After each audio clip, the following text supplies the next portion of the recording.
I just love it when we can get together and learn about the human body. This is the human larynx, and so I'm asking you to number 4, 5, 6, 7, and 8 in the comments below the video and tell me the identity of all of these features. I'm going to give you some brief descriptions to help you along the way.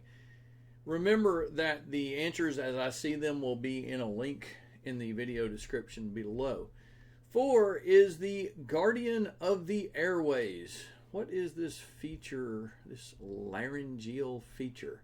5 is the beak tip of this bird-like cartilaginous configuration that controls tension on the vocal folds. 6 is the lower portion of the cartilage as compared to 5, which is the tip beak of the bird as it appears to me.